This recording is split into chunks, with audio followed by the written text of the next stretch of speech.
Assalamualaikum. Kembali kita dalam Pandangan J. Hari ini kita akan membincang satu isu. Sebab baru-baru ni kita melihat yang pertamanya pertandingan di dalam Parti Keadilan Rakyat itu sendiri, iaitu kerusi Timbalan Presiden. Kita lihat dua giant of the party, iaitu Yang Berhormat Rafizi Ramli dan juga Yang Berhormat Izzah. Jadi selepas itu kita dapat tahu bahawa Yang Berhormat Rafizi Ramli kalah, ya, bagi kerusi tersebut. Kita juga dapat tahu juga sebelum itu lagi Yang Berhormat Nik Nazmi juga kalah bagi kerusi beliau sebagai ketua cabang. Itu berkaitan parti, Datuk Seri. Tapi kesannya adalah selepas kekalahan mereka telah meletakkan jawatan sebagai menteri di dalam kerajaan. Jadi itu memberi kesan kepada rakyat. Jadi hari ini Datuk Seri sama dengan kita, Datuk Seri sendiri, kita nak tanya tentang keputusan Rafizi Ramli dan juga Nik Nazmi dalam meletakkan jawatan mereka sebagai menteri. Apa pandangan Datuk Seri? Okay. Bismillahirrahmanirrahim. Assalamualaikum Saudara Fudil. Okey, untuk fahaman pendengar, ialah kita apa yang berlaku ialah pertandingan dalam parti PKR telah berlaku, iaitu pertandingan untuk jawatan-jawatan tertentu, termasuklah timbalan presiden. Yang presiden tak ada pertandingan sebab menang tanpa pertandingan, Datuk Seri Anwar Ibrahim. Dan biasanya dalam Pandangan J ni kita cuba elak bincang tentang isu-isu kepartian. Tetapi kali ini kita mengambil keputusan, Saudara Fudil ambil keputusan untuk bertanyakan saya berkaitan dengan peletakan jawatan menteri oleh Yang Berhormat Rafizi Ramli, Datuk Seri Rafizi Ramli, dan juga oleh Nik Nazmi. Dan mereka ni letak jawatan ekoran daripada kekalahan mereka di dalam parti. Benar. Di mana pada awalnya YB Rafizi Ramli berlawan dengan Nurul Izzah Anwar, kan? Dan Rafizi Ramli telah kalah, Nurul Izzah Anwar telah menang. Okey. Kita nak bincang perkara ni, Fudil, kerana dua sebab. Yang pertamanya ialah kalau kita lihat kepada parti PKR, hari ini Parti Keadilan Rakyat bukan sesuatu parti politik, tapi ia juga berada dalam kerajaan. Dan kita boleh anggap PKR ini sebagai satu parti tunjang kerajaan. Kerana apa? Kerana Perdana Menteri itu datang daripada Parti Keadilan Rakyat. Jadi saya berpandangan bahawa apa yang berlaku dalam PKR, cara PKR mengendalikan mereka punya election, pertandingan dan sebagainya, apa-apa yang berlaku dalam PKR, parti PKR itu melambangkan, mencerminkan nilai-nilai dalam PKR.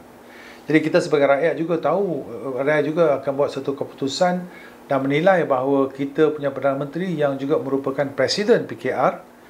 Jadi nilai-nilai dalam PKR juga akan mencerminkan nilai-nilai Presiden itu sendiri. Kecuali lah Presiden itu membuat statement-statement yang berlainan dengan nilai-nilai yang berlaku. Okey. Jadi di sini isunya ialah isu berkaitan dengan peletakan jawatan oleh dua menteri. Dan kenapakah dua menteri ini letak jawatan? Kalau ikut kepada laporan yang dibuat dalam surat khabar mengatakan bahawa mereka ini meletakkan jawatan kerana mereka telah kalah di dalam pemilihan. Dan saya sebenarnya, Fudil, first time saya ikuti pemilihan dalam PKR. Dan saya tertarik, walaupun saya tak kenal Nik Nazmi dan saya juga tak kenal Rafizi Ramli secara peribadi, tapi saya ikuti ucapan-ucapan yang dibuat oleh Rafizi Ramli di kempen hiruk-piruknya. Dan saya mengatakan saya agak tertarik dengan cara penyampaian beliau dan lebih penting adalah isi kandungannya. Kalau Fudil pernah lihat pada ceramah dia dalam hiruk-piruk tu, beliau tidaklah banyak ada drama ataupun cara berpidato yang kat sekolah. Kita mestilah, dia tak ada. Dia punya semua banyak isi. Dan saya suka pada orang politik yang banyak isi. Sebab saya dapati orang-orang politik yang memberi ceramah dengan intonasi yang tinggi, turun bawah, dengan drama-drama sebegitu, seperti seolah-olah dia orang tak ada bahan isi. Jadi mereka terpaksalah bergantung kepada drama-drama berpidato sekolah. Saya panggil berpidato start sekolah lah. Kita janganlah, saya begitu kan. Itu lebih nak cuba memujuk daripada berkongsi maklumat. Kita tahu, kita balik pada Rafizi. Jadi banyak perkara yang ditimbulkan Rafizi ialah dari segi etika politik. Kan? Jadi dalam pertandingan beliau timbulkan banyak berkaitan dengan etika politik, berkaitan dengan reform politik dan sebagainya. Jadi akhirnya saya tidak heran bila Rafizi Ramli meletakkan jawatan sebagai menteri walaupun beliau kalah di dalam parti. Okey. Sebelum saya jawab perkara tu, Fudil lah. Kalau Fudil lihat di negara kita ni, amalan seorang menteri meletakkan jawatan itu satu amalan yang bukan biasa. Setuju? Kita ada orang politik yang kalah pilihan raya pun minta dilantik sebagai senator dan kembali sebagai menteri. Tapi ini kalah di parti. Jadi apa beza di antara kalah di parti dan kalah di pilihan raya umum ataupun pilihan raya negeri? Okey.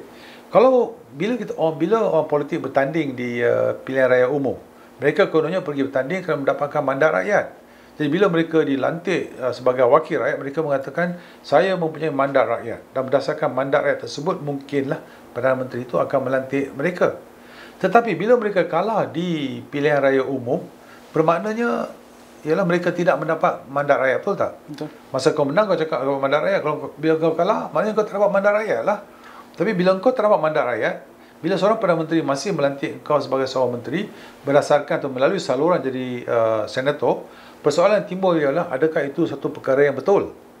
Kita tidak menilai dari segi kebolehan atau ketidakbolehan seorang menteri. Itu soalan yang kedua. Dari segi soal mandat rakyat yang berikan, mandat rakyat tolak kamu sebagai pemimpin. Walau Perdana Menteri itu masih melantik kamu sebagai seorang menteri melalui saluran menjadi seorang senator. Jadi timbul persoalan sama ada adakah itu merupakan satu isu yang mengkhianati undi rakyat, mengkhianati mandat rakyat. Dan yang keduanya, apakah ini mencerminkan terhadap peribadi seorang politik yang walaupun ditolak oleh rakyat, kamu masih terima dilantik sebagai seorang senator untuk menjadi menteri. Ini satu persoalan yang boleh kita bincang pada hari yang kedua yang lain. Di sini pula kita lihat, Fudil, kekalahan Rafizi Ramli dan Nik Nazmi bukan di pilihan raya umum, tetapi dalam parti. Jadi bagaimana pula dalam parti itu dia rasakan dia nak meletakkan jawatan? Okey. Kalau kita lihat daripada parti, Fudil, bila kamu kalah dalam parti, bermaknanya ahli-ahli parti itu tidak terima kamu sebagai pemimpin parti. Bila kamu ditolak sebagai pemimpin parti, kalau saya ditolak sebagai seorang pemimpin parti dalam parti saya sendiri, bolehkah saya terima pelantikan oleh presiden parti saya sebagai seorang menteri? Saya rasa tidak kena langsung. Jadi dari segi aspek prinsip, saya hormati pendirian dan keputusan yang dibawa oleh kedua-dua Rafizi Ramli dan juga Nik Nazmi meletakkan jawatan kerana mereka akur kepada keputusan parti. Faham ya? Itu sebabnya mereka tidak perlu letak jawatan sebagai member parlimen atau wakil rakyat sebab mereka menang pertandingan PRU, pilihan raya umum, dan rakyat terima mereka. Tentu yang tak terima mereka tolak oleh ahli parti mereka sendiri. Jadi dari aspek itu, di mana terutamanya bila kamu adalah ahli dalam parti tunjang seperti PKR, di mana Perdana Menteri itu datang daripada PKR. Jadi ini satu sikap yang cukup bagus. Dan kalau kita tengok sejarah politik di negara kita, Saudara Fudil, bila kedua mereka ni meletakkan jawatan, saya teringat kembali kepada Tun Musa Hitam.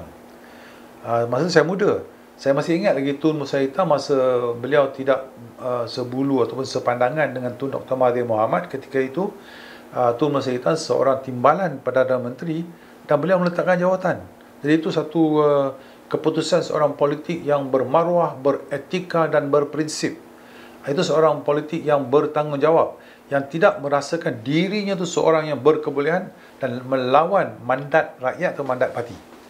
Yang orang yang kedua yang saya ingat ialah Zaid Ibrahim. Masa tu kalau tak salah saya, beliau seorang menteri undang-undang dan beliau mempunyai pandangan yang berbeza dengan kerajaan ketika itu, dan beliau juga telah meletakkan jawatan. Jadi saya rasa ini satu budaya yang bagus yang patut diamalkan oleh pemimpin-pemimpin politik. Janganlah kamu masih terima satu kedudukan sebagai seorang menteri dan sebagainya, jika kamu ditolak oleh parti kamu sendiri ataupun kamu ditolak oleh rakyat, mandat. Jadi ini terpulang balik kepada mandat.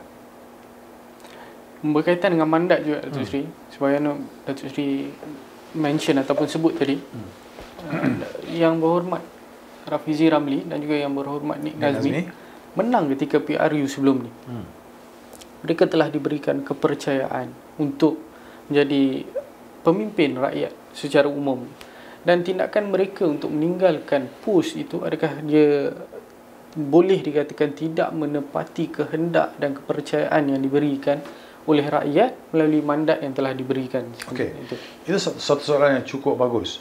Saya percaya sekiranya kedua-dua wakil rakyat tersebut, iaitu Rafizi Ramli dan Nik Nazmi, sekiranya mereka meletakkan jawatan sebagai wakil rakyat sekarang atas alasan kalah di peringkat parti, saya rasa itu ialah betray the trust given by dia punya wakil, dia punya rakyat lah, dia punya voters.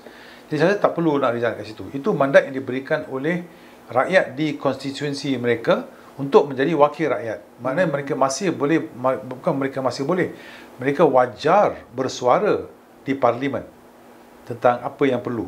Dan saya percaya sangat-sangatlah kalau kita lihat kepada rakyat Malaysia di Malaysia, sebenarnya kita mahu pemimpin-pemimpin yang berprinsip. Kalau pemimpin kita yang berprinsip, yang berkebolehan dan yang berwibawa dapat menjadi menteri, alhamdulillah. Dan kalau mereka tidak dapat menjadi seorang menteri pun, yang rakyat mahukan ialah seorang menteri, seorang wakil rakyat yang berprinsip, yang berpegang pada prinsip-prinsip reform dan sebagainya. Dan negara kita, saya percaya saudara Fudil pun akan setuju, kita perlu ada wakil-wakil rakyat yang minda reform. Bukan minda wakil rakyat yang nak mengekalkan status quo semata-mata. Faham ya? Jadi dari aspek itu saya hormat. Apakah ucapan-ucapan yang dibuat oleh Rafizi Ramli, saya bukan ahli PKR ya. Jadi saya teruja juga dengan bukan saya teruja, saya hormatlah. Saya hormat dan saya galakkan lebih banyak pemimpin-pemimpin seperti itu yang mengutarakan prinsip-prinsip yang perlu ada dalam satu negara demokrasi supaya kita boleh maju. Dan orang-orang dalam ucapan seperti itu dan prinsip seperti itu akan mengembalikan keyakinan rakyat Malaysia kepada adanya orang politik yang berprinsip. Kalau tidak, rakyat Malaysia rata-rata berfikir orang politik ini cuma dia nak kuasa. Dia rasa dialah yang paling hebat dalam negara. Dan dialah merupakan satu hadiah kepada rakyat. Faham ya? Sebab dia rasa diri dia tu, aku adalah hadiah. They are God's gift to the rakyat. They are not God's gift to the rakyat. Mereka hanya menjadi hadiah kepada rakyat jika mereka berperanan sebagai seorang pemimpin yang mengangkat kesejahteraan rakyat dari pelbagai segi. Bukan dari segi berpidato atau retorik semata-mata. Dari segi aspek macam aspek lah, macam aspek pengangguran, dari segi aspek menurunkan cost of living, dari segi aspek housing, isu-isu polisi-polisi yang memang kait rapat dengan kesejahteraan rakyat dan kemakmuran negara. Tanpa menamakan mana-mana ahli politik ataupun secara general itu sendiri, adakah budaya ataupun tindakan keputusan yang diambil oleh Yang Berhormat Rafizi Ramli dan juga Yang Berhormat Nik Nazmi ini boleh diambil juga oleh ahli-ahli politik yang lain? Dan jika sekiranya perlu, apabila mereka ambil keputusan tersebut, apakah kesan secara menyeluruh kepada kerajaan kita dan rakyat secara am? Okey, saya lihat satu perkembangan yang menarik. Sebab saya terlibat banyak dengan NGO. Yes. Dan saya juga banyak bincang dengan beberapa orang yang bukan politik, ya, rakyat biasa, tetapi mereka merupakan stakeholder yang penting dalam negara ini. Dan saya tertarik dengan satu fenomena yang menarik. Fenomena itu ialah pertandingan PKR itu yang baru berlaku ni, menjadi satu perbualan dan perbincangan berkaitan dengan mandat, berkaitan dengan tanggungjawab seorang pemimpin politik luar dan menjangkaui parti PKR itu sendiri. Jadi itu satu perkembangan yang cukup bagus, saya rasa, sebagai seorang yang suka lihat kepada reform dalam sistem politik. Dan saya selalu mengatakan bahawa dalam negara kita ni tidak ada satu reform pun dalam sistem politik. Tak ada orang politik yang berani bincang tentang perlunya ada reform dalam sistem politik. Tapi ini merupakan satu perkembangan yang cukup baik. Sebab dengan adanya pendirian yang dibuat oleh Rafizi Ramli tentang saya tidak akan menerima jawatan menteri kerana saya ditolak oleh parti saya sendiri, itu bermakna beliau juga akur kepada presiden parti beliau sendiri. Sebab presiden parti beliau sendiri, saya percaya boleh buat sesuatu jika beliau mahu semasa pertandingan itu berlaku. Jadi itu adalah satu konsekuen dan risiko yang diambil oleh presiden parti itu sendiri. Dan yang lebih penting ialah yang mencerminkan peribadi Rafizi Ramli dan juga Nik Nazmi sebagai seorang pemimpin. Kami tidak gila jawatan. Kami akan melakukan tanggungjawab bila diberikan tanggungjawab. Bila ditarik balik keyakinan oleh parti terhadap kami sebagai seorang pemimpin, kami dengan rela hati akan lepaskan balik jawatan menteri yang diberikan. Jadi itu satu sifat yang saya percaya, saya harap diambil oleh semua pemimpin-pemimpin muda yang lain. Kalau tidak, kita masih lagi, saya tidak sukalah seorang, saya rasa rakyat tak suka seorang pemimpin politik yang merasakan diri mereka tu terlalu apa perkataan tu is apa yang tak boleh dibuang. There's an English word for it, that they are indispensable. No one is indispensable. No one is indispensable. Dan saya kira, saya suka nak tambah sikit lagi, ya. Saya juga kira bahawa ini merupakan satu sikap merendah diri. Dan saya percaya mereka yang kalah, macam dalam Islam sendiri pun ada sejarah di mana kita pergi perang dan ada kalah, tapi kekalahan itu kita gunakan bukan untuk geram ataupun untuk nak cari balik macam mana nak datang balik, tak. Kita gunakan peluang masa kita kalah tu muhasabah diri, terlihat kembali di manakah prinsip-prinsip kita tu salah, di manakah keadaan boleh diubah dan sebagainya. Jadi itu perkembangan yang baik saya rasa lah. Tapi satu saya nak tambah, ya. Dan pentingnya ialah sekarang dua menteri dalam kabinet tidak ada. Dan kedua-dua kementerian itu kementerian yang penting. Ya, betul. Jadi persoalan yang timbul ialah apakah yang akan dilakukan oleh kerajaan. Jadi rakyat pun memerhati secepat manakah mereka akan mengisi kementerian ini. Dan kita kena ingat, Fudil, jika kerajaan ini mengambil masa yang terlalu lama untuk mengisi kementerian, bermaknanya apa? Bermaknanya seperti mana ada beberapa orang yang fikir menteri-menteri sebenarnya tak berguna pun. Yang menjalankan tugas sebagainya ialah kaki tangan kerajaan. Faham, ya? Jadi ini persepsi yang akan timbul jika kerajaan mengambil masa yang terlalu lama untuk mengisi. Dan yang keduanya juga, rakyat pun sudah tertanya-tanya siapakah yang akan mengganti. Jadi siapakah pengganti itu juga akan memberi perspektif yang besar kepada kerajaan yang wujud sekarang dan juga kepada parti PKR itu sendiri. Jadi ini adalah perkembangan yang wujud daripada pemilihan parti.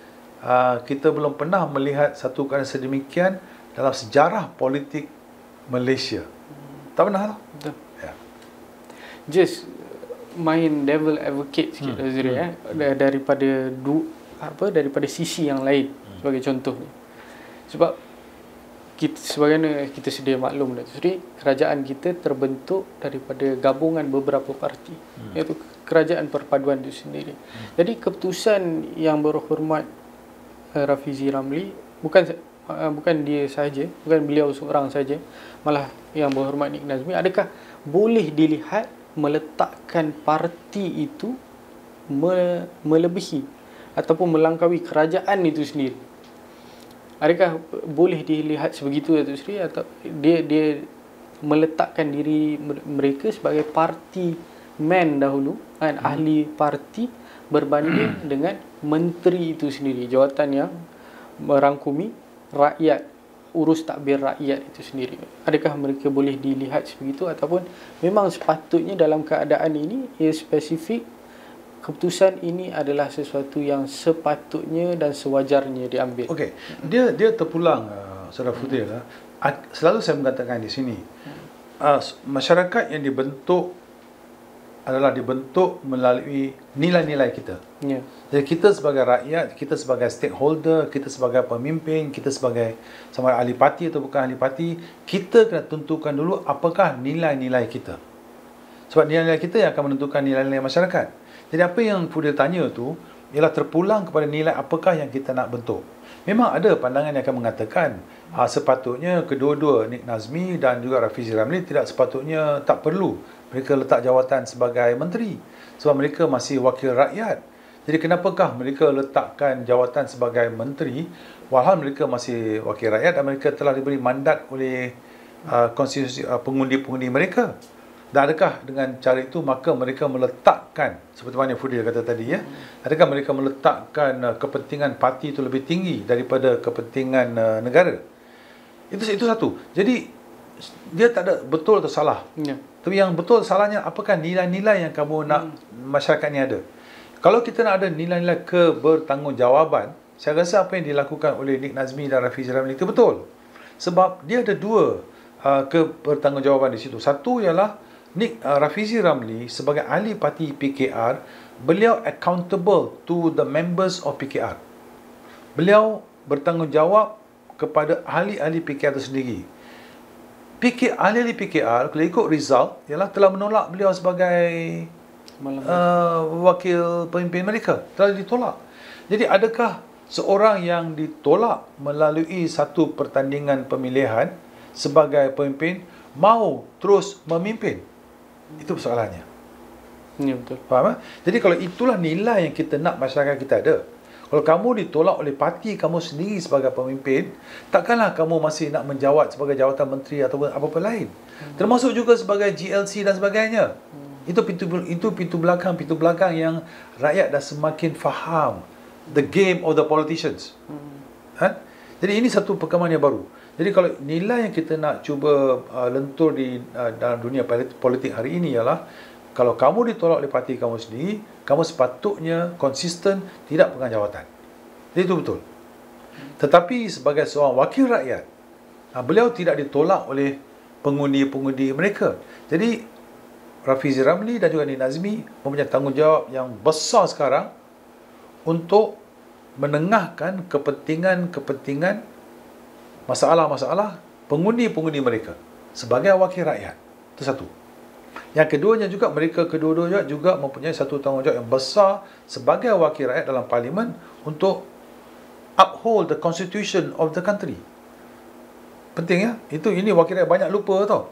Lebih daripada parti dan sebagainya, mereka sebagai wakil rakyat mempunyai tanggungjawab besar untuk menegakkan, mendaulatkan perlembagaan dan juga kedaulatan undang-undang. Itu satu tugas yang lain. Jadi dalam aspek itu, saya lebih cenderung kepada mewujudkan nilai kebertanggungjawaban. Iaitu kalau kamu kalah dalam parti kamu sendiri, pandai-pandailah kamu bermuhasabah diri. Datang balik kemudian. Tapi pada zaman itu, janganlah kamu dah kalah dalam parti, kamu masih nak lagi habuan-habuan. Walau kamu sebaik mana pun. Ya.